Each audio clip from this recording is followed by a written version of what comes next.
it seemed like there was a look there like the guy was getting lost in the part.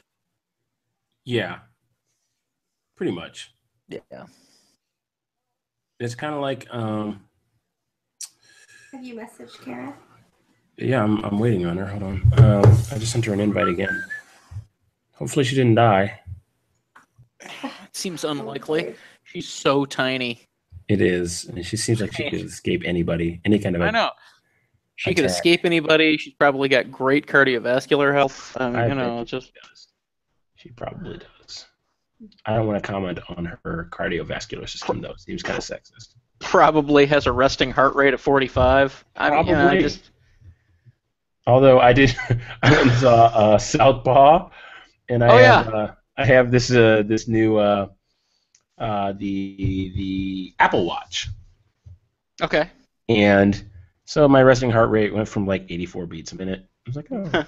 Okay. I took and then like of course the inevitable fight scene at the end of the movie, or boxing match, I lean over and I show Jen the watch, and now my heart rate is at 100 really? beats per minute. It's so funny. By the way, something I noticed about Southpaw. Did you notice? Well, I mean, you're as into culture as I am. So I remember. Did you notice that when the trailers for Southpaw first hit, like the preview came out and we watched it, and it's like, oh wow, okay, so Rachel McAdams gets killed.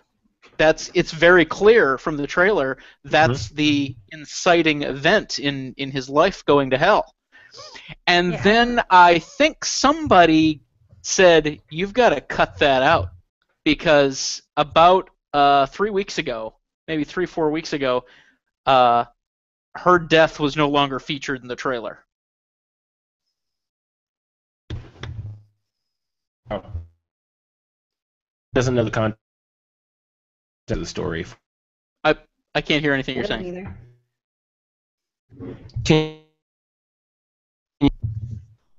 Nope, can't hear anything. How about now? Now's good. So we're gonna have some, and I got a lot of. So, hats off stories. I go first, and let me just cut in here and say there's something wrong with the feed. I'm not getting a clear signal. What do you mean? Oh, hello. I mean, it's like you'll say one word, and then it's like that. Okay. And then the video freezes. So are we doing good? I mean, I can see you fine. Okay. Yeah, Kara? mine's doing that too, actually. But I think we should refeed then. Redo it. I was doing that. I was doing that through the whole last one too. For me. Well, all right. Hopefully, seems okay now. Hopefully it's okay. Everything seems to come through on our end fine. Which then that's recording it, so that's all that really matters. Okay. Okay. So Kara, you do the hats off first. Okay. Well, it was pretty awesome that Jen did a Taco Bell story on our last podcast. I thought she was gonna steal mine, but I have a different Taco Bell hats off here. Wow, Taco Bell 2 weeks. I know, but apparently in Cedar Rapids, Iowa, another Iowa story, in a Taco Bell, they discovered a meth lab inside the Taco Bell. What? A meth lab. And in Iowa, who knew? Wow. Okay, we talked about Iowa before, haven't we? There was one employee and then his friend apparently were making meth inside the Taco Bell for a while until it was discovered. Maybe they were just trying to hide it right under someone's nose, thinking it wouldn't be discovered. They'll never look here in the Taco Bell. Taco Bell now has a breakfast menu, right? Yes. And believe it or not, those waffle tacos are actually legit. No. No, I gotta stop you there. That is the worst fast food experience of my life. The waffle taco. It was the memory of it. I can still taste it, and it was 2 years ago. Okay. All right. So anyhow, the point. Kent and I will agree to disagree Fine. Go on ahead. the deliciousness or non-deliciousness of Taco Bell's taco. Have you had it? I have had it. Oh. Okay. I liked it. I mean, it's definitely like you got to have an iron stomach, like a cast iron stomach, to eat it. But it's Kent's really probably good. bad experience. Yeah, Kent does not have a cast iron stomach. I You couldn't had imagine. a bad experience. I had a I had a bad experience. Thank you for the Italian job reference. Okay. Most deaf, right? Okay, so here's the thing, right? So they introduced the breakfast menu a couple years ago. Before that, they didn't open till like 11 in the afternoon. 10, like 11. 10 or 11, right? Yeah. Okay, so that means As if I needed a burrito supreme at 10 in the morning. we all know Taco I Bell. always do. Taco Bell is open late. They got that sign in the window, right? So they're open like Yeah. 2 to 3 a.m. Yeah. Which means these guys are cooking meth between 3 and 6 a.m. every day They are hard workers. Let They're it not be Breaking said that Bad. they're lazy. at 3 in Really? the morning. Let me say this Where are about they a making it, meth though? class. At what point? I mean, that's almost open 24 hours a day. I know. Almost 24 hours a day. I don't know. Maybe they like lived on the street. I don't know why that seemed like a good idea. Maybe they had access to the power they needed. Were they managers? No. I mean, Oh, good lord, that would be terrible. No. well, how did they get the key to the place? I mean, One of them is 31 years old, and one was 56 years old, and he was named Kent. There you go. Why didn't you tell us? So wait, you're saying it was an older man and his younger apprentice were Yeah, that's what I'm saying. Yes. we're making crystal methamphetamine. Sure they weren't Yes. named Hidden Walt in. and Jesse? You know, Yeah. I will Are say you one sure of they two weren't under a things. KFC? Are you sure they weren't under a KFC? I can't be certain. This is only the news. You can't believe whatever you read. One of two things is inarguably true about this story. Either these two guys were making incredibly poor meth, or television has led me to believe that meth labs take up way more space than they actually do. Because if you can fit now one, we know your dirty little secret, because apparently you're more of an expert on meth than we knew. if you can fit a meth lab in a Taco Bell, I'm assuming it was in a stall, right? I don't know. I was thinking like a storage closet or something. I don't know. Did they say how much who meth they were doing? Like No, it says they Oh, were well, 200 arrested. pounds a week. Yeah, sure. Says So- they were arrested and charged with conspiracy to manufacture methamphetamines. They are facing additional charges for meth possession. Obviously, they made it. They possessed it. But my favorite line in the article is the last one that says Taco Bell says in a statement that the restaurant will be sanitized before it reopens. I'm not concerned about the germ content of Yeah. the meth lab so much as I am the meth content of the meth lab. Wow. So here's the thing. Like, at what point? I really want to. I want to get somebody who works at Taco Bell on the podcast to talk about this, because I need to know what they were using from within Taco Bell Huh. to cook methamphetamines. Well, it doesn't mean it was already there. They could have brought it in. No, you have to be able to cook it. Like, so they're using like the pots. Jen that has not made- seen Breaking Bad, so she does not know how. I meth is haven't made. seen either, but I'm assuming that you have to cook it in some kind of pot. So like maybe they like made the meat. Wait. You They like can eat it. Scandal? You like Scandal and How to Get Away with Murder, but you have not seen Breaking I Bad? haven't, only because I was told by a friend of mine that I probably couldn't handle it because it's Your friend is wrong. Your friend is so wrong, and probably is going to hell for telling you that. Yep. bad. I'll miss her there.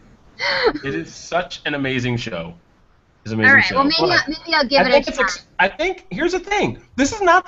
This is probably maybe the weirdest meth lab story I've heard. But that show did actually inspire a lot of people to start meth labs. Making meth is a great idea. You know, I You're remember right, hearing. Walter. I do remember hearing Vince Gilligan, the showrunner on Breaking Bad. He was doing an interview. I think it was on Stephen Colbert, and he was asked about and Colbert asked him, "Is there really such a thing as blue meth?" And he got this sheepish look on his face and said, "Well, there is now." Oh, and I mean, the funny thing is, television does sometimes inspire crime. Like CSI came out, and then all of a sudden, tons of people knew how to like get rid of bodies and evidences. Like, I know how to not leave my fingerprints behind. Right. I actually interview. We do on the website. We review lots of books and stuff. And one of my favorite authors, his name is Stephen James, and he writes a series about this guy by the name of Patrick Bowers, and he's a geospatial forensic pathologist. And so what he does is he figures out where you're killing people, and he tries to figure out where you're located based on where you're killing people. And so in writing these books, he has to do a ton of research, and he's found out all sorts of ways to kill people. And I was asking him, I said, how do you go about doing your research? And he's like, I know a million different ways to kill people at this point. And there are all these television shows like CSI and Law and Order and Bones and all these different ways that it's making people actually smarter, making criminals smarter, and making the job of police officers much, much harder because the science is very accurate. This is assuming that screenwriters know what they're talking about. Well, a lot of the shows actually have scientific consultants Yeah. on the show now to get the science accurate, so that some scientist isn't sitting there watching the show going, oh, that's totally unbelievable. That's totally not wrong. I mean, movie and television shows now have these people that do these things. Okay, so anyway, my hat's off. Hold on, we're gonna pause because we lost Kent. Hold on. Uh-oh. There's Kent. Kent's back. Okay. Hit the wrong button. Sorry. Okay. Jen's showing me a stupid meme. Anyway, so my hat's off this week. Just before I do this hat's off, I just want to express. I want to express that I just hit my girlfriend in the face. Oh, Abuse my eyebrow. Oh no! Oh wait, I have to be quiet. I have no voice. get back, woman, before I beat you again. Was there an armadillo involved in this story? I thought that so you had to put me in my place. So, We're kidding. all right. So, all right. So anyway, here's the deal. We've been getting a lot of mileage out of this whole Confederate flag thing. It just gets better and better and better. We lost Kent. So. Won't happen again. Moving on. Okay. So we've been getting a lot of mileage out of this. Third time's a charm, Kent. Third time's a charm.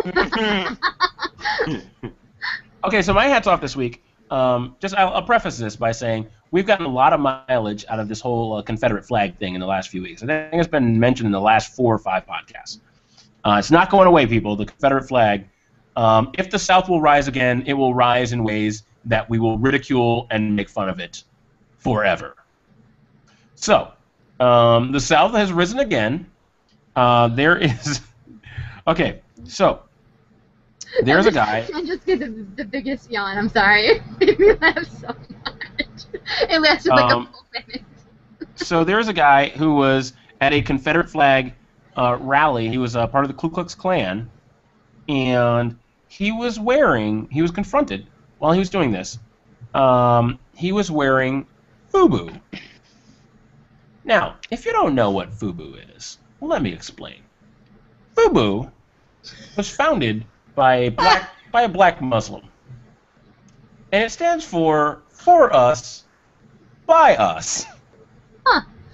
So yeah, designed by a racist group of a different stripe, for black people, by black people, group that believes in black nationalism. But here is a Ku Klux Klan member waving the Confederate flag while wearing clothes designed by black Muslims seeking for a black nation.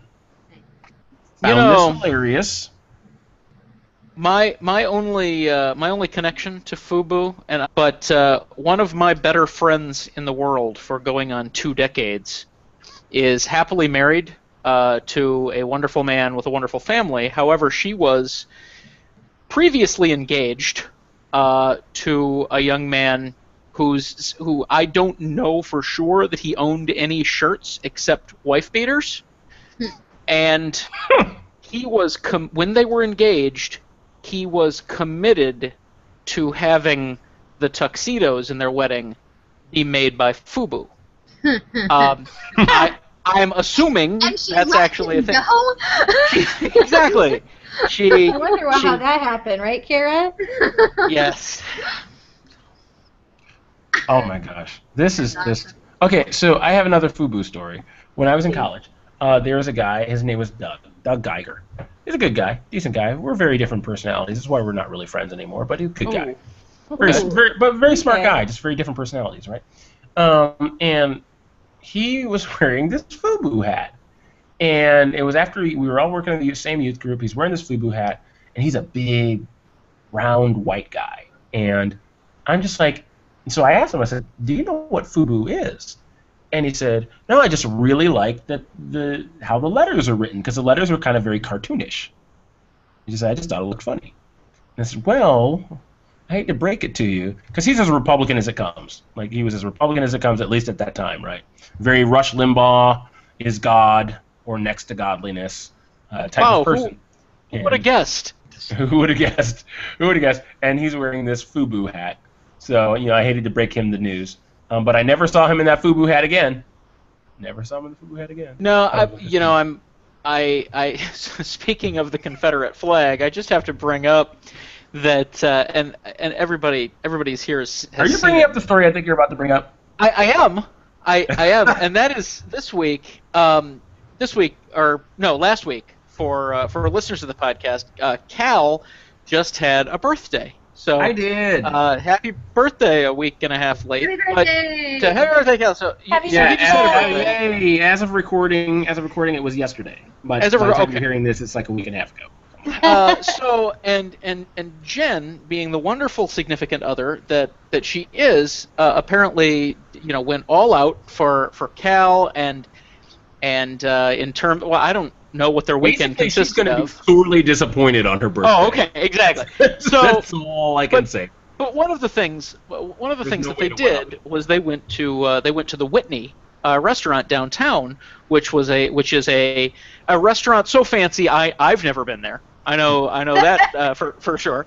And We were chased out by a very racist ghost, though, because it is haunted. Yes, that's all I know. It's in an old house. It's downtown, and it's full of ghosts.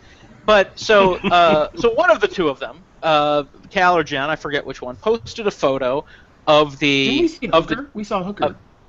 Yeah, we were there, and a guy was exchanging money with a woman. Oh, okay. at the Whitney. For all we could assume. Probably a higher paid escort. I Yes. would Yeah, Escort call is the girl, word. we'll say. Maybe it was like a loan. So a photo. Loans don't look like that. No. I have a loan. It You doesn't look like that.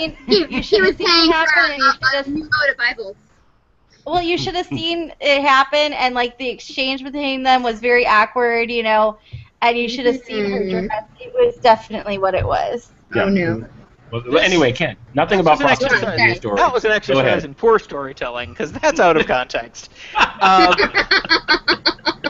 An entire exchange. Yeah. Okay, so a photo was posted of Cal and Jen, who listeners to the podcast will know are a black man and a white woman, and they were at the Whitney having the time of their life, whatever.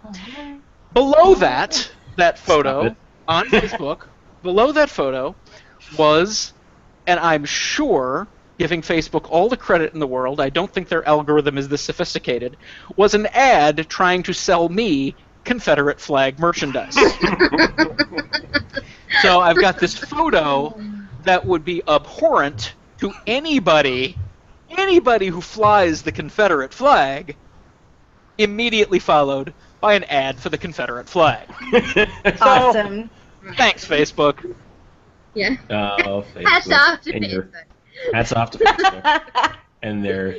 And that somebody is actually doing a sponsored ad on Facebook right now for the Confederate flag. Come on. Well, yeah. Granted, Those are they're down having on Confederate flags, guys. You gotta It really. only comes up underneath interracial relationship posts. Honestly, I would not be. Stop this from happening. I guys. would not be Yes. surprised if Facebook's like, because they can recognize faces now in Facebook photos. That freaked me out the first time I saw really it. freaky, yeah. So I would not be surprised if their algorithm is good enough to recognize that. Racist advertising. Actually, the last few pictures that I've posted of us, Facebook seems to think that my brother is in a relationship with Jen. So Really? I have to correct Little Facebook. do you know. Whoa, whoa, whoa. Wow. Oh, That's right. Whoa, Kara. no. Not cool, Kara. How Just smart kidding, is it? obviously. Not cool. Well, just if anybody has any doubts, his brother doesn't even live in this country. So Mhm. that'd Really? be a little hard to do. Oh, okay. Yeah. Neither of my brothers live in the country. Neither. Huh. These are stories that people don't know about me. You're finding out personal stuff about me. I Personal stuff. never would have About guessed. time. Let's share. Let's all open up. No sharing. Okay, now we're going to talk about where my brother lives, because I have one brother who lives in Africa, and that's where Cecil the Lion used to live. Aww. Oh. Thank you, rest in peace. Oh, free as the wind blows. Okay. As free as the grass grows. Get a machete. I'm chopping his head off. Oh no! We're reenacting the killing of Cecil. This is terrible. Okay, well, there were no gunshots. It was more bow and arrow, I guess. Okay, Here on the Jacob Sessions, we hate wildlife.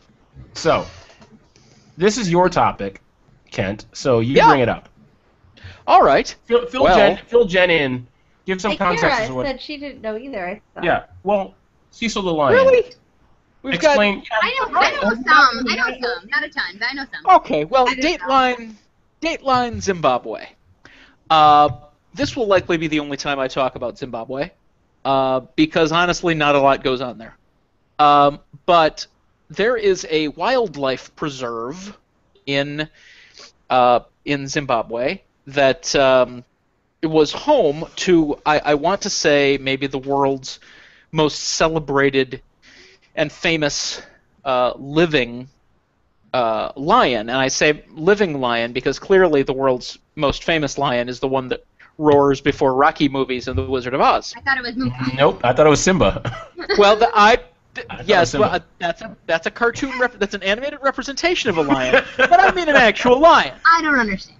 You don't Simba's understand real. the difference between animation and reality? Is that okay? Have you seen all right. Enchanted? I saw- There's a thin line. That's Did true. anybody see Yeah. Space Jam? Cool World? Yeah. Hello. Right? Amen. Okay. Who Framed Roger Rabbit? Pete's Things are Dragon. really- Yeah. Pete's Dragon? Pete's Dragon's Mary a little Poppins? Yes, Mary Poppins. Thank you. All right. Well, Anyway, so That knobs and broomsticks. Sorry. Sorry don't- for anybody who has ever struggled with determining whether animation and real life are connected. I don't have the It's insensitive. I don't have the name of the wildlife park or the nature preserve at the ready here, but there was there's a nature preserve in Zimbabwe that is home to Cecil. I'm assuming it's not Cecil. To Cecil the Lion, who is a 13-year-old a 13-year-old specimen male lion. Actually, you know what? Yeah. It actually might be Cecil, because I heard a South African comedian say it's zebra, and people were like, "No, it's zebra." He goes, "Are you from South Africa?" It's zebra. It's like Okay. we call it zebra. It is zebra. Okay. It's probably the only reason that's a point that I even brought up is because three-quarters of us on the podcast live in Detroit, and we once had a very celebrated athlete here with that name who pronounced his name Cecil as opposed to Cecil. So I don't know. Whatever. Doesn't matter. We're going to go with Cecil. But Cecil the Lion was a 13-year-old male lion who was the head of a pride that included his friend, I suppose, Jericho, and a couple of lionesses, and 6 cubs. And Cecil was Jericho important. is his brother, if I'm not mistaken. You are mistaken, actually. That'll Okay, come all out. Jericho. I mean, I guess they refer to them as brothers, but they're not. All I know is actual Raw brothers. is Jericho. Is that a wrestling reference? Yes, Chris Jericho, sorry. a wrestler, he would come out Yeah. and say, "Raw is Jericho." And anyway, Yeah, if anything past Nikolai Volkov, and I'm like, I don't know. So I know who the Rock is though. Okay, moving on. So Cecil was somewhat important to science because he had been tagged. They called it a collar. I'm not sure if it was an actual collar, or I'm guessing it was some sort of radio transmitter in his neck. But so that wildlife scientists could could follow his movement and get his vital signs and watch him move via GPS. I don't really know how that helps their science, but he was an important scientific lion. And I say was because roughly, well, at the time you're hearing this, 2 weeks ago, two and a half weeks ago, Dr. Walter Palmer, who is a dentist from, I didn't bother to look it up, but in the United States, an American dentist named Walter Palmer, who is a noted big game hunter, paid, I've heard, both $50,000 and $55,000 in travel expenses, in travel expenses and bribes to locals to get the proper permits to fly to Zimbabwe, to go on a big game hunt because he wanted to come home with a lion. So they parked a car. Now it's illegal to hunt wildlife in the nature preserve where Cecil lived. So they parked a car outside, just outside the boundaries of the nature preserve, and tied the carcass of a dead animal that they had killed to the trunk of the car, and lured Cecil outside. They didn't know it was a famous lion at the time. It was just a male lion that they had observed. So Cecil was lured to the car, and when he was lured outside the park and the shoot was legal, Dr. Palmer shot him with a crossbow in the neck. Oh.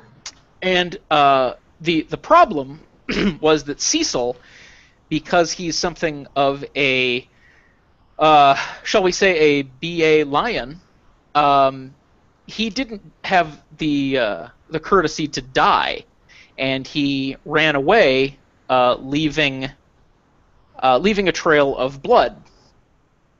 They, over the next day and a half, Dr. Palmer and his Zimbabwean guides followed the trail of blood and caught up with Cecil, going on a day and a half, going on 2 days later, where they decided to finish the job with a high-powered rifle. And so they killed him and then skinned him and decapitated him, leaving the body behind and taking the head as a trophy.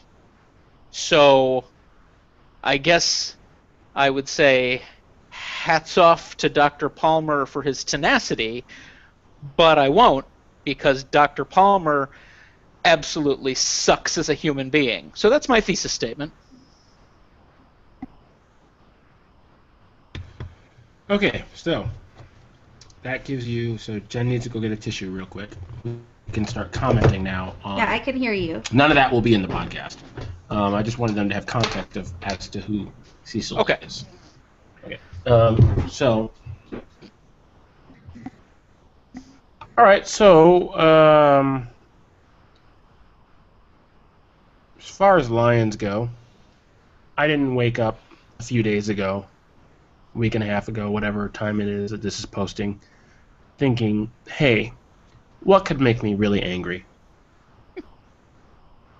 You know what could make me really angry is if I found out that a dentist from the Midwest had paid $50,000 to go to Africa, to Zimbabwe, to kill, skin, and decapitate a lion. And here's the thing. I want to say defenseless lion, but let's be honest. It's the king of the jungle. Right? There has never once been a time when a lion should be considered defenseless. What does the word jungle mean to you, I wonder? Because when I hear lions jungle, aren't actually in the jungle when you think about it. he's the king of the savannah, but I can't really see you anymore. Where's your? I'm seeing like lots of microphone and not. We're Yeah, seeing that. Okay, there we go. Okay. All right, there we go. Okay, so yeah, very much in the savannah. I saw what was the movie with Michael Douglas with darkness in the title. Ghost in the Darkness. Ghost in the Darkness, yeah, where they were Ghost in the Darkness. Crazy. Yeah. Those lions were like killing people. But I guess okay, so I woke up, and I heard the story and I'd never heard of Cecil the Lion. Okay, Cecil, whatever. And I doubt many people in the United States had heard of Cecil the Lion either. No, not many. And I mean, had you heard of Cecil the Lion before? I mean, I know your position on big game hunting, but had you heard of Cecil the Lion prior to this happening? I feel like it's one of those things that I feel like I may have heard of, but it tickled a memory, but nothing that I could think of. So people are outraged at this guy going big game hunting.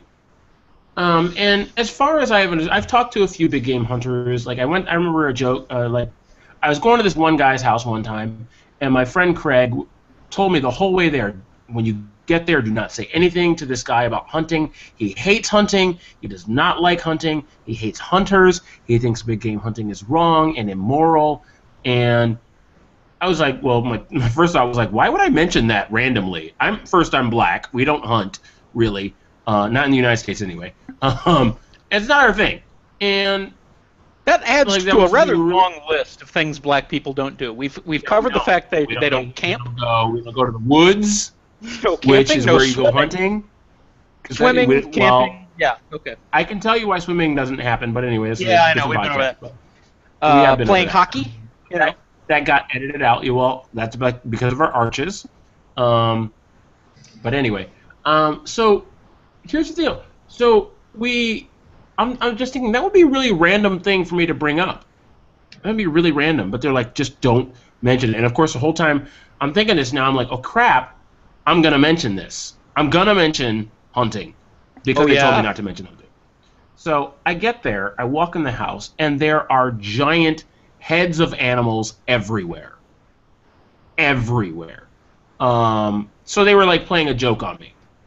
It's just a weird, dumb joke. But, I mean, there's giraffe heads, there's lion heads, there's boar heads, there's cheetah heads. I mean, there's all sorts of different heads of animals.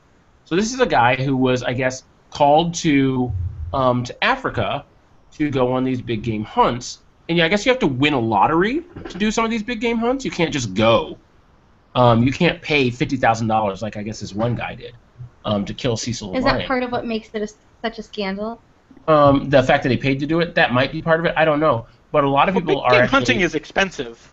It is expensive to do. It's an expensive hobby. I mean, But this guy goes, and I guess like one of the things he talked about was killing giraffes.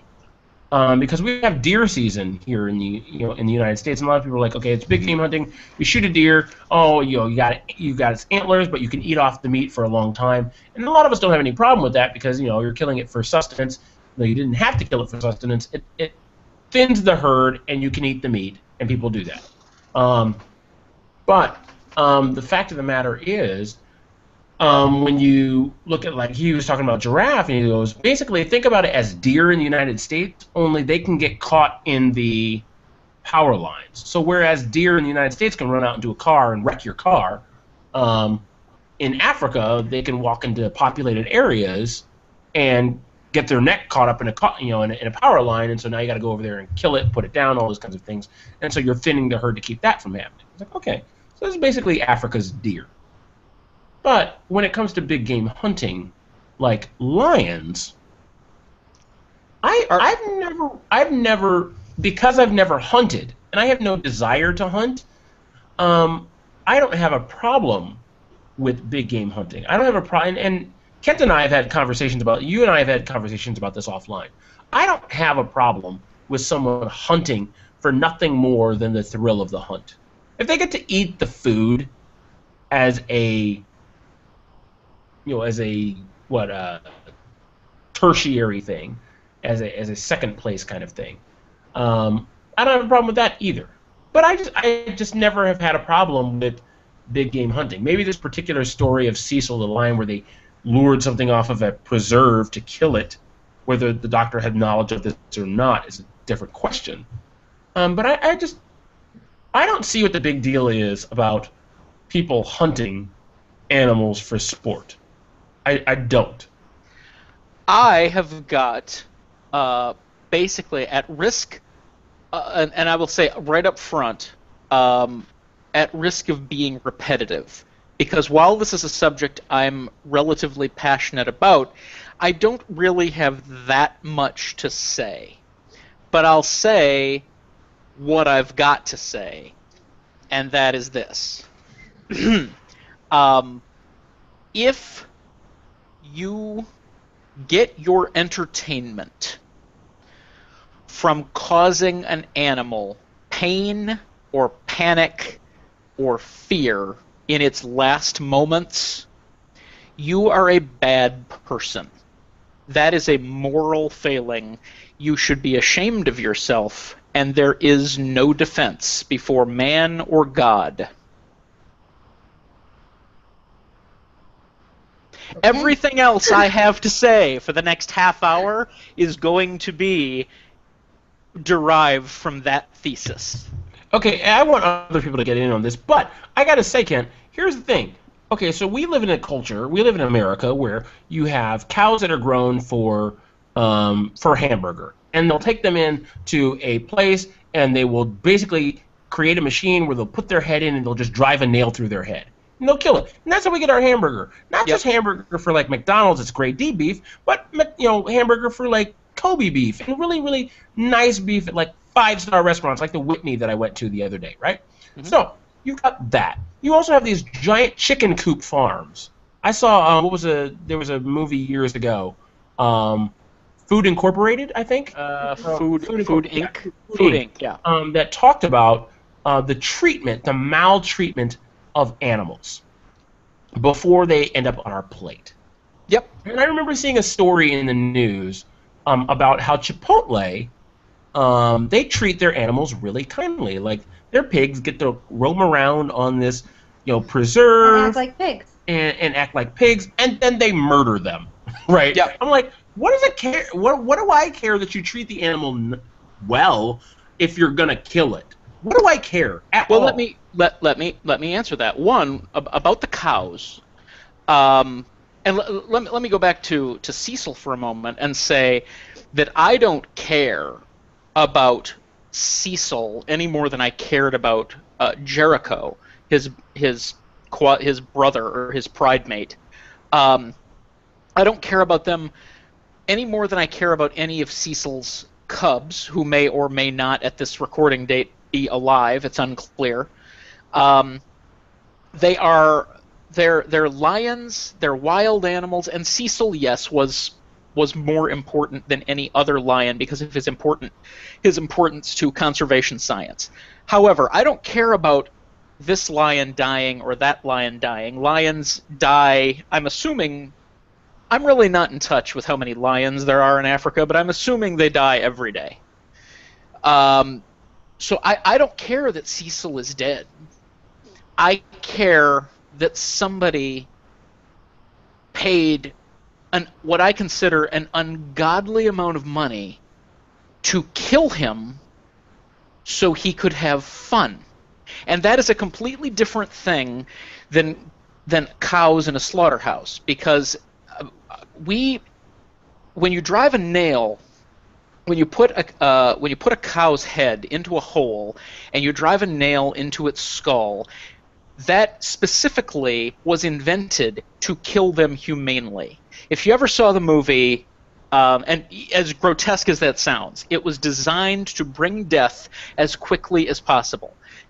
If you ever saw the movie No Country for Old Men, Javier Bardem's character, Anton Chigurh, he was notable for using a weapon in that movie called a captive bolt gun, which is a CO2 powered weapon, which fires which fires a bolt at near bullet speeds, but doesn't leave a shell behind. So it destroys the skull of whatever you use it on. And this was invented to this is a device used to kill cattle, and to do it as quickly and humanely a way as possible. The goal in a slaughterhouse is to kill the cow so that we can eat it. As bad a life as a chicken might have in a coop, or a pig might have in one of those crates where they can't turn around. Which is another subject, if we're going to talk about vegetarianism. As bad a life as they might have, their death was not to accomplish a visceral thrill on the part of the killer. Because when somebody kills an animal for fun, that's a moral failing, and it makes them a bad person, and there's no defense for it before man or God. Okay, Kara and Jen, what are your thoughts on this? Well, I don't know.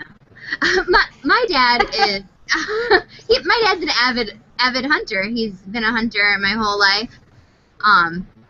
He's good at it.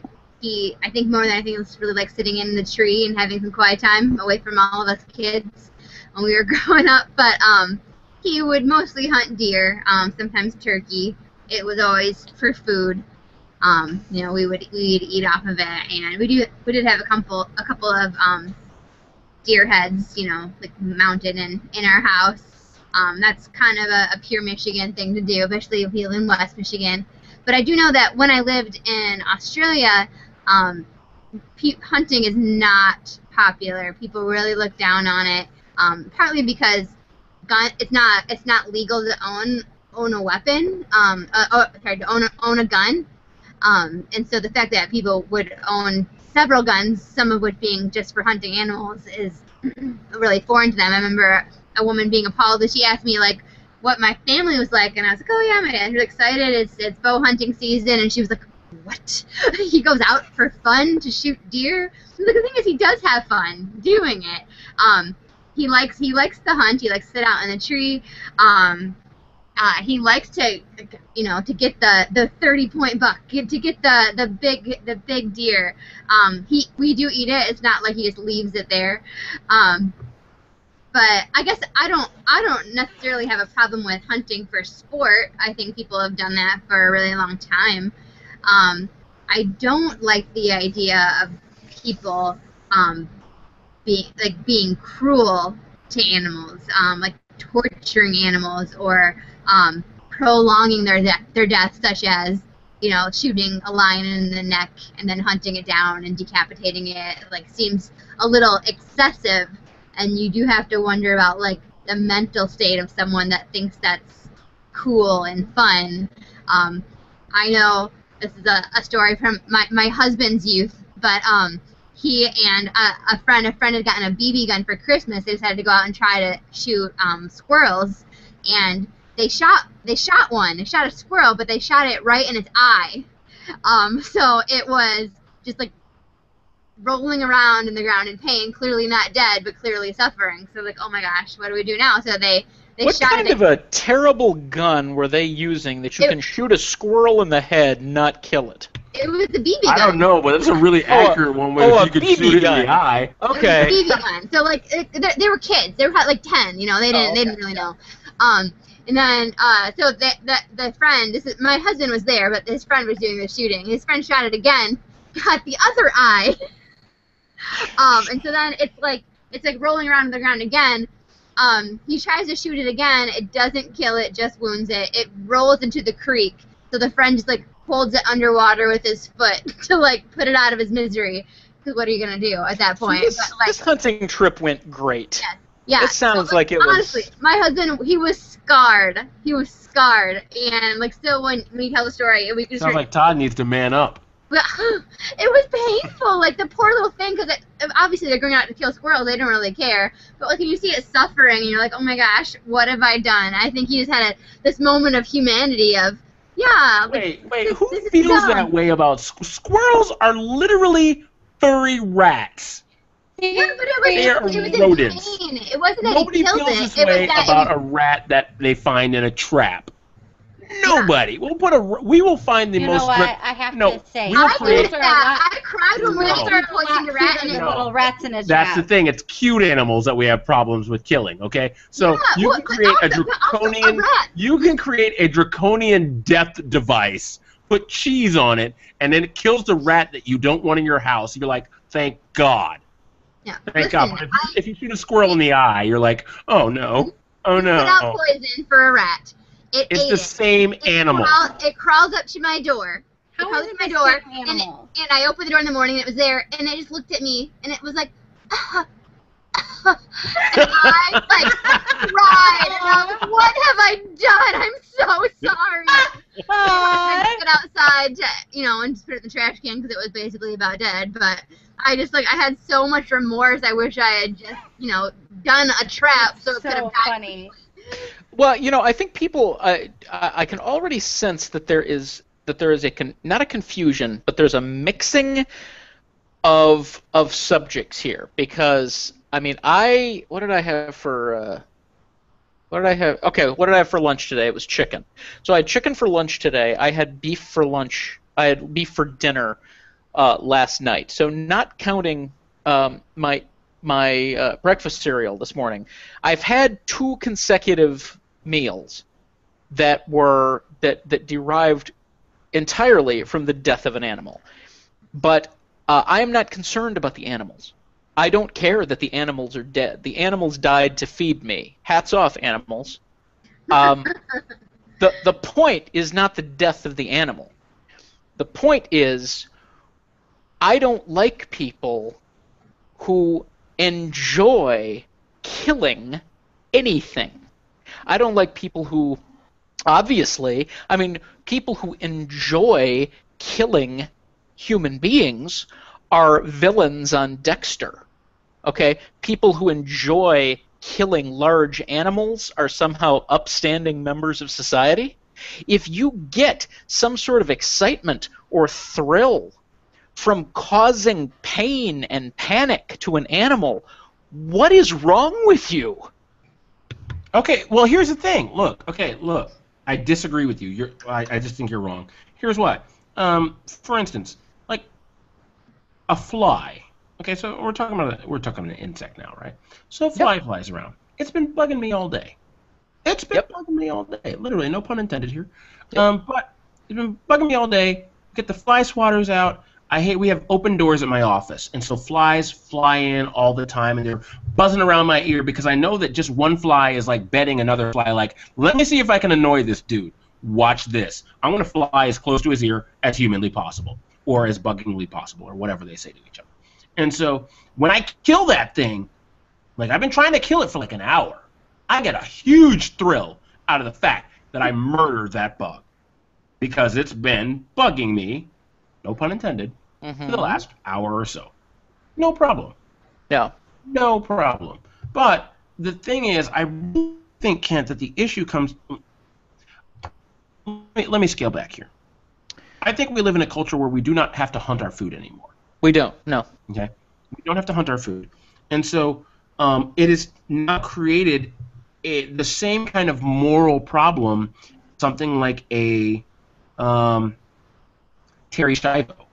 Years ago, there was the Terry Schiavo case. She's a vegetable. She's an accident. She's a vegetable. Do we keep her on life support, or has she been gone for years? Do we take her off? And so she ended up being taken off life support, right?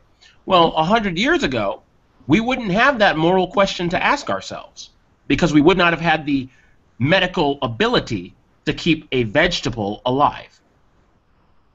Okay. Or a human being alive. She would have been dead. Whether you believe she was gone already to heaven, or whether you believe that turning off the machine is what finally sent her there. Well, by the technology, you mean that she was on a feeding tube. Yeah, right. Not a ventilator. She was on a feeding tube. She was Correct. not able to eat, so she had a shunt feeding her nutrition through her stomach, and we denied her that, and she died. Correct. So we didn't have the technology 100 years ago to do that. Right. So now we have the technology, and so that creates a moral question for us. So 100 years ago, 150 years ago, however many years ago it was when we were more hunter-gatherers still here in the United States,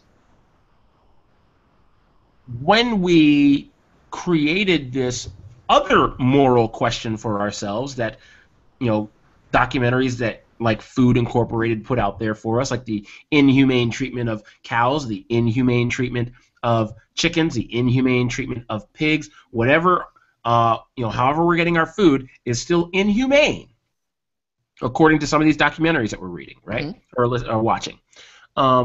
Because of things like that, this mass production of food, we no longer have to hunt. So then it now creates, when people hunt, the only reason really that people hunt at this point is for enjoyment. Right. I could go to the butcher, my local butcher, and get deer. Sure. I can go get venison. So I think we've created a moral question for ourselves that did not exist A dichotomy. 150 years ago, and so we instantly vilify. We want to vilify and say, you are the villain, you are a bad person for doing this, but we've also taken away at the same time the need for them to hunt for anything other than enjoyment. Before, it very well could have been enjoyment and for sustenance. But when you take away the sustenance part of it, all you have is enjoyment, and therefore now the person is a sociopath. Okay, so why should you, if you have no need to do it, why should you continue to hunt? What if you only hunt to kill, take Cecil's head, and then leave the body for whoever else? All you wanted was the head. All you wanted was a head, but then the villagers or whatever, I'm not going to assume that all Africans are villagers, that's just racist, that somebody likes lion meat. Yeah. So now somebody is eating off of it.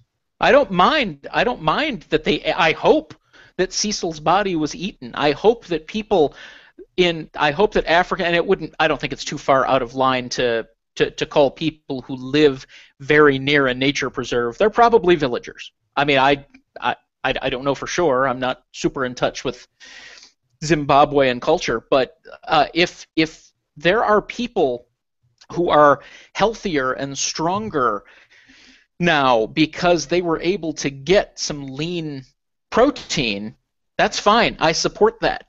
What I don't support is the fact that Dr. Palmer, who had $50,000 to blow, decided the best way I can do that is to kill something. So he had no need to hunt. Why? It's not a matter of why am I down on him. It's a matter of why should he do it. You need to provide an affirmative defense for why he should kill an animal for fun, and I shouldn't be upset about it. You need to actually create an argument or give an argument as for why it is morally reprehensible for what he has done. It is always morally reprehensible to cause pain and fear and anguish to something to make yourself feel good. There is no moral defense for it. What are you basing that upon? I am basing that on... I'm not saying you're wrong, I just want to know what you're basing it on. I suppose it's my inborn humanity, my relationship with God, my conscience. I cannot imagine... I can't even wrap my head around the idea of somebody who thinks that causing another creature pain to make themselves feel good can be even morally neutral. So I think you're putting a lot of thoughts into the minds of these hunters. Like you make it seem like a hunter. Like I know a guy who would sit in a tree and he really just felt like, man, this time up here, he'd read his Bible, he felt closer to God, he's away from all the trappings of being at home and everything's busy and cell phone goes off and he's always connected to the internet, and now he's out in nature and he's closer to God and closer to those circadian rhythms that God has, created within us. And then there's something primal brought out, God, created us close to the land. We're going to work the land. It's going to be, we're going to till it. It's going to be hard. It's going to be work. It's going to be hard toil, like it says in Genesis. And this guy's sitting up in a blind. He shoots a deer that runs by. I feel like putting within his mind and his heart nothing but malice, if he doesn't eat the animal, is, I think you have to prove that is what is happening. That is what the doctor did by chopping off the head of Cecil. We're like, oh, that sounds barbaric. Right? Okay, any animal like that, they're going to chop off their head. Sure. But it sounds barbaric. Oh, he chopped off the head of this animal. He must be full of malice, because if he chopped off the human being's head, yep, that would be horrible. That would be horrible. But I think you have to step inside the heart of the man to say unequivocally, what he has done was meant for evil. He meant to cause pain. He meant to destroy. He meant to break apart. He meant to rend asunder. I don't think that it is unmistakable and inarguable that he meant to destroy. He meant to destroy because he spent what many families consider a year's salary to go to another continent with several high-powered rifles and crossbows in order to bring home an animal. His goal was to deprive a pride of its leader and protector because he wanted a trophy on the wall. Remember, he didn't know. As far as the story goes, he didn't know that Cecil was... If a lion has a mane, it's the protector of a pride. Maybe you're giving him more credit as to his knowledge. He went to dental school. He knows what a lion does. He's also a big game hunter, so he probably knows a little bit more. Yeah. Okay, I'll give you that. Okay. I'll concede that. Your friend who goes hunting in, I'm assuming, northern Michigan, I don't know, but your friend who goes hunting and he takes his Bible and he reads his Bible and presumably gets up real early in the morning and he sits in his tree and he reads his Bible and he prays and he feels close to God. I am totally on the same page with that guy, except I don't like coffee and I don't like getting up early in the morning. Where we diverge is the fact that in order to feel close to the land and to be one with God, he has to kill something. Because it sounded great up till then. So, sorry, go ahead. it's okay. Just haven't said anything yet. Go for it. The thought that keeps coming to my mind, and I've been wanting to kind of jump in since Cal kind of touched on this, we've taken away the need for hunting. And for me, instead of, oh, you're barbaric because you don't need to do this, for me, what if it instead begs the question that since the man no longer has the need, if maybe there's something bigger going on at play here, and maybe there's this innate desire or longing to be the man of the hunt.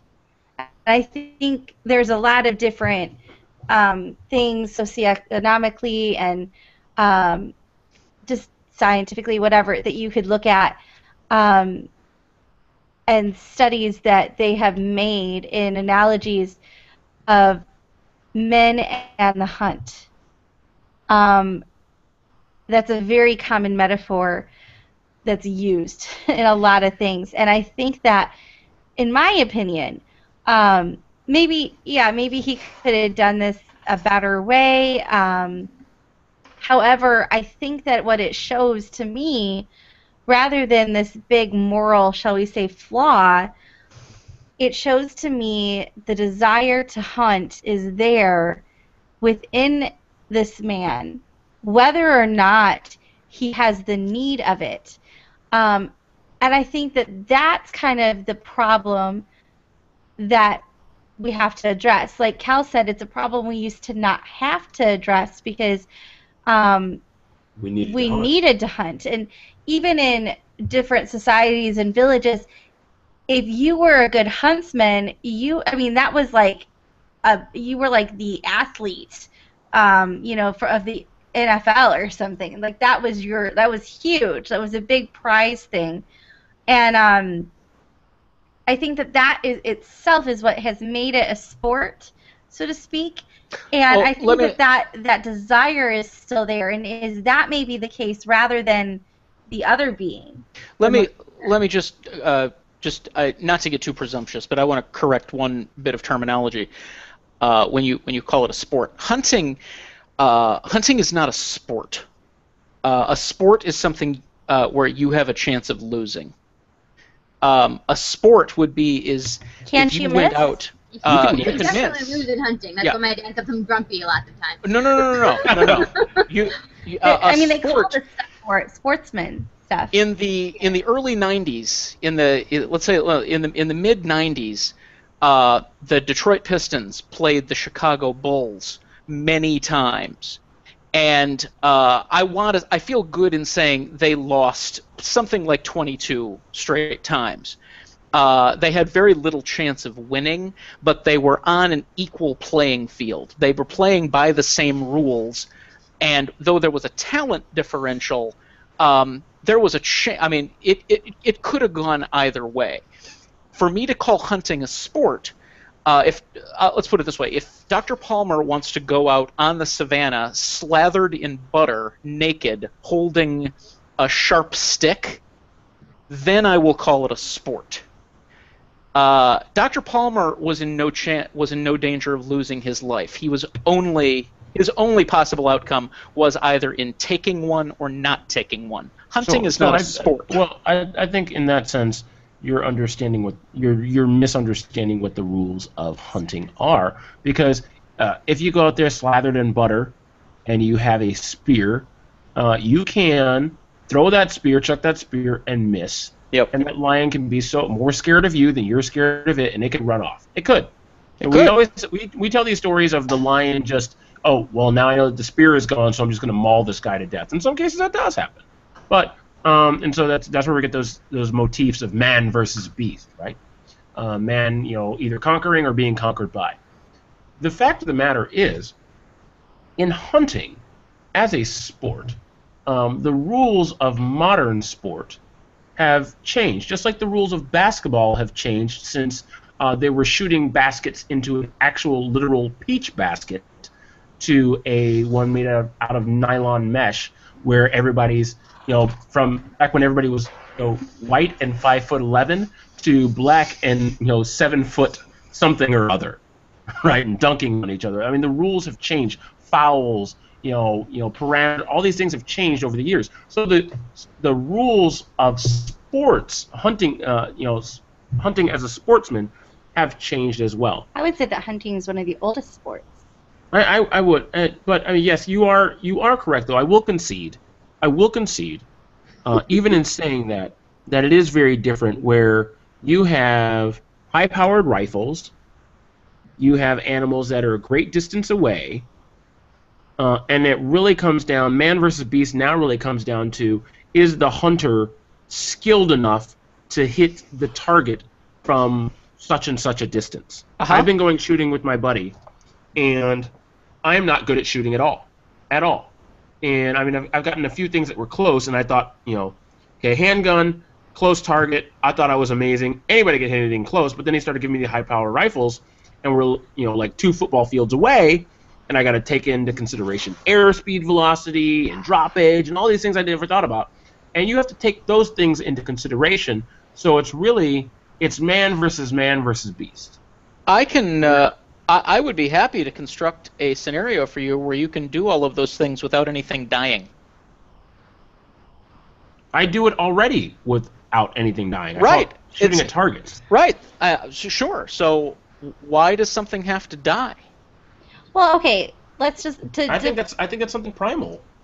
I think that is true. So is a desire. So is a desire to have sex with children. I'm not aborting a child and selling its parts. Okay, I'm not killing a human being. I am shooting an animal. Right. So I'm shooting a lion. So you were shooting a lion. Shot a cow. I mean, you ate. I mean, I don't know how you make a differentiation between the fact that you ate a cow yesterday. Yes. And if I went out and was hunting a cow, not that you need to hunt cows. You don't. Right? They just stand there, right? Yeah. If I shot a cow from 2 football fields away, yeah, why you would call me a moral monster, but it's okay for you to eat that cow? The person who Because killed a vegetarian would say that you're a monster for doing that. Sure, and that's if I get more time to prepare. That's certainly something I would be willing to take somebody on the morality of that. However, the person who killed the cow I ate from yesterday was doing it to make a living. They weren't doing it for fun. My objection is not to the death of the cow. It's not to the death of the lion, because Cecil was approaching the end of his lifespan. Lions don't live a hugely long time. But my objection is not to the death of the lion. My objection is to the man who decided the best use of his money and the best way he could get that thrill running up his leg was to kill something. Honestly, a man who spends that to go hunting is probably not a very big deal in the scheme of things for him. And so I think maybe we're kind of making him out to be a monster. Just a thought. Assuming that this is a bigger deal to him, because if he dropped $50,000 on something like that, it's probably not much to him. But it's a lot more to us. And it's a lot to us. But my point is maybe that's not like, the best way, or maybe it's just kind of like going and getting a new suit for him. Like, it's not a big deal. I don't know. Yeah. I don't know how much you think dentists make. But it's a fine amount of money. But this is a big sacrifice. $50,000 is a big sacrifice for a dentist. The last dentist I knew personally was a millionaire. Sure. Very much. And sure, $50,000 is half of my college loans. I have a cousin who's a millionaire. He owns a plumbing supply company. Millionaire doesn't mean what it means anymore. But you can be a millionaire and spend $50,000 on a hunt, and that's 5% of your net worth. That's a big deal. What is his net worth? I don't know. I'm just saying. That because is $50,000 to him like what you think it is, or is it something where it's like, I don't know, $100 would be to me. I think that makes it a difference, because if that is huge to him and that is what he decided, that has a little more weight than maybe like what would be the equivalent of me going to a Tigers game and paying for a ticket. I think that there is a proportionate side that comes in, and maybe that seems really big to us, but it's very minor to him, and it wasn't. Maybe right. This is getting off on a rabbit trail. However, I will say that dentists. Dr. Palmer is not directing Star Wars Episode 7.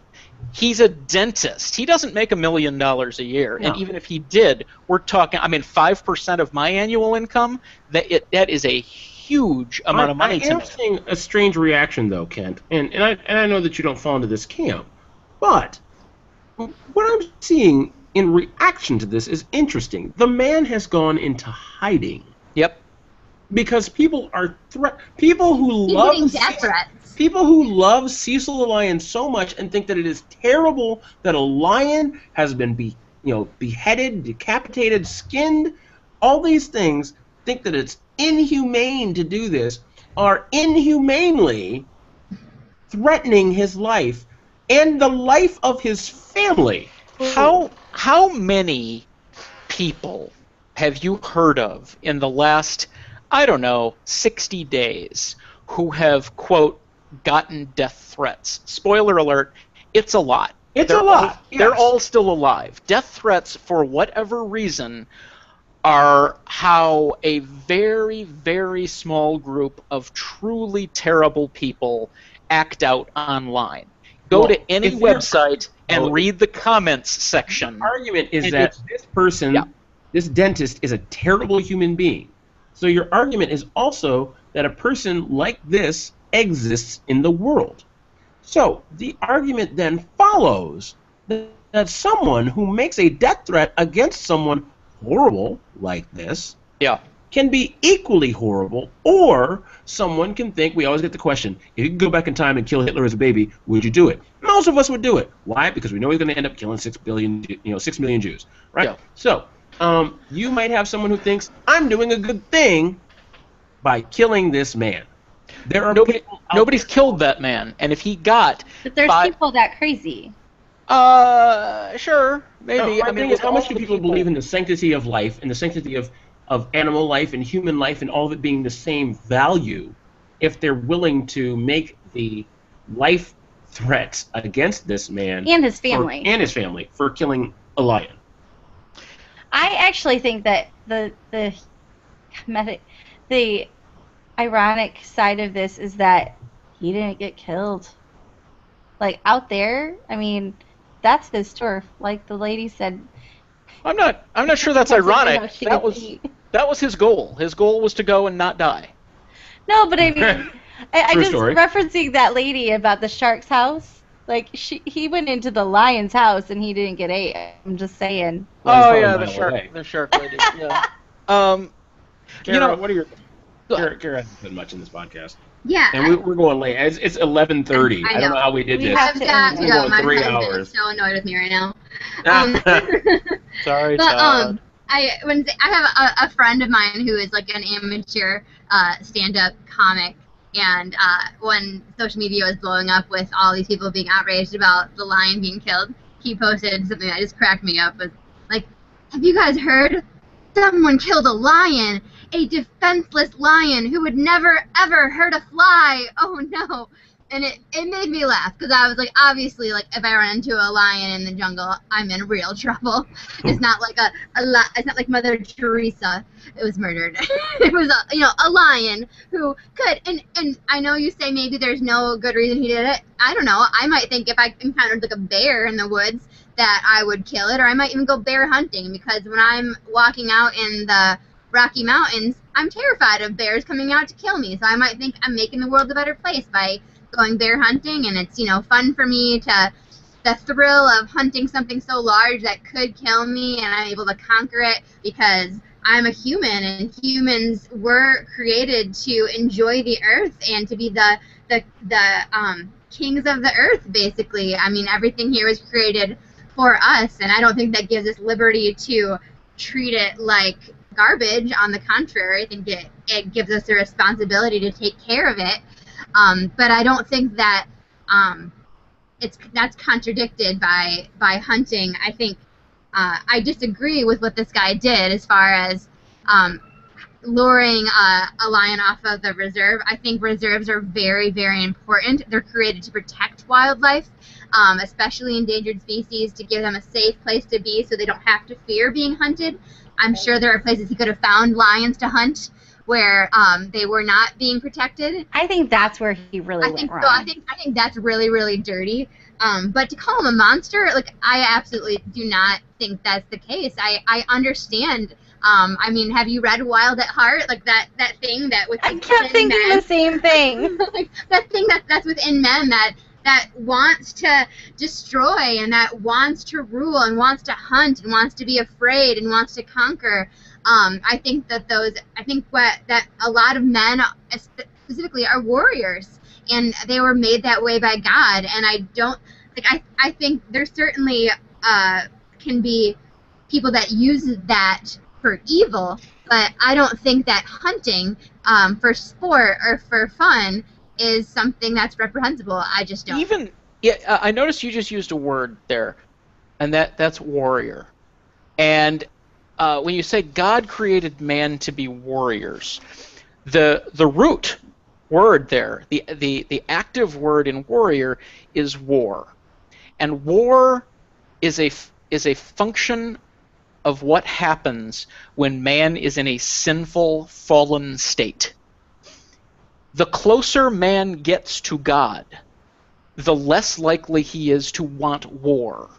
And so it seems to me that wanting to act out on your warrior tendencies, wanting to be close to the land, actively desiring to grasp your primal nature, which means stalking and killing something, is accepting, well, I'm a sinful being, might as well have fun with it. No, I just completely disagree. I think that, like, if you were to use that warrior notion to try to kill and hurt people, that would be a really terrible thing, and giving into your sinful notion. I think, but I think I feel that's why animals were created. They were we're the crown jewel of creation, and I guess I just feel like we're here to take care of it, and we're here to enjoy it. And there is no part of taking care of creation, which involves killing it to have a good time. The There, one thing I would agree with you here on, Kent, is in any time that there has been a serial killer, interestingly enough, and this is a weird segue here. Serial killers, before they start killing human beings, one of the things that they have studied in most serial killers is a sadistic treatment of animals. Yep. So in that respect, I would say, okay, I can see where you're going. I mean, there are a lot of people who are police officers who are sociopaths who actually like inflicting harm on their fellow man. This is where you get police brutality from. Yep. Right? Some people are like, oh, it's just adrenaline and you can't control it. Some people are sociopaths. Let's just be honest. And so I don't want to discount that there are sociopaths who get out there, who have a high-powered rifle, who are like, oh my God, I loved killing. There are those people. But those people, there are people who do that with humans as well. They'll go into a movie theater and they will kill everybody. They will go into a church and they will kill everybody. You have those types of people. But to paint all hunters as sociopaths is the same as to paint all people who use guns as homicidal, I think. No, and I wouldn't paint all hunters as sociopaths. I think you have in this conversation by saying anybody who hunts for enjoyment, essentially it puts them in the category of sociopaths. If you like to do this for pain, If you get if you like to do anything this, out of it. that you're painting them as only doing it for that when there are other reasons that they could be, and many have communicated to me, and through writing, through talking, that they are doing these things for various reasons. What are those reasons? I would love to know the reasons beyond food and beyond fun. To be closer to the way that man was created originally. Man was not created to kill. Man was created to be closer to. Man was created to be closer to itself. Man was created to rule and reign and conquer. I think ruling and reigning and conquering is being taken out of context for sure. We are calling the original state of man the state that man achieved after he fell out of communion with God. And even though it was so long ago, we consider that's just the way early man was. That's a post-sin situation, and we should not embrace it. We shouldn't be nostalgic for a time. We shouldn't be so connected to a time when we had to kill that we're nostalgic for it. And it's like the only way we can feel at one with our ancestors is to kill things. We're going to end right there. I think that's perfect. Dang it, because I had a quote. We've been doing this for 3 hours. This is the longest we've done a podcast. The quote was this, and you probably won't get a way to edit it in, but the quote was this, and I don't know who said it, so it's probably worth nothing. And that is, I've never known anybody who was cruel to animals who was nice to people. Fair enough. All right. Good night. I Good gotta night. get up early. Yeah, me too. All right. Good night. Night, man. Night.